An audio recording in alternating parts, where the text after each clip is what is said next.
Letošnji 27. december je bil v znamenju 50. jubilejnega koncerta Laške pihalne godbe ob 160-letnici tega najstarejšega delujočega društva v Laškem.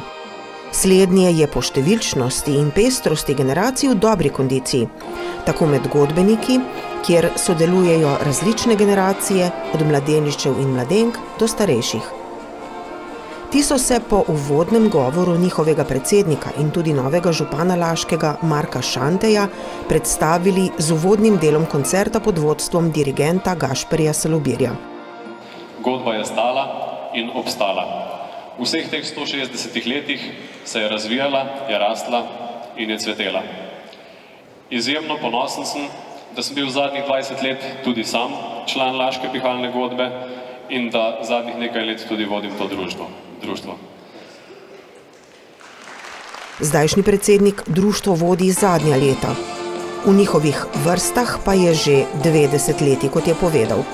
Tudi tokrat so nastopile tudi mažorete vseh generacij, od najmlajših cici mažoret, ki so tokrat nastopile prvič, do zelenih div, ki so z mažoretno dejavnostjo leta 1989 tudi začele, in vseh vmes.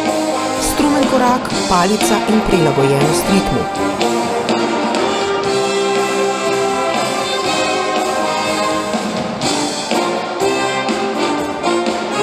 Sodelovanje v različnosti, ki smo ga videli z nastopom dveh predstavnikov skupine Midva, Tonetom Kregarjem in Jernejom Dirnbekom, in ki si ga želi med volivci razdeljenimi na dva pola novi župan Šantej. Da pridemo do rezultata za skupno dobro in nagrad, kakršno si je prislužil dolgoletni član godbe Dušan Ojsteršek, križ za zasluge, za več kot 50-letno delo pri godbi, za igranje in delo blagajnika, kot tudi nagrade vsem mažoretam v ozadju, kot je bilo slišati, vseh tistih, ki skrbijo, da dekleta držijo ritem in prav vrtijo palice.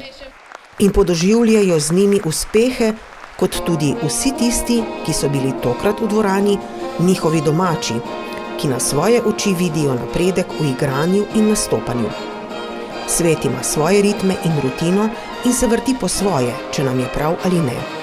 Z rutino korakamo vsak nov dan.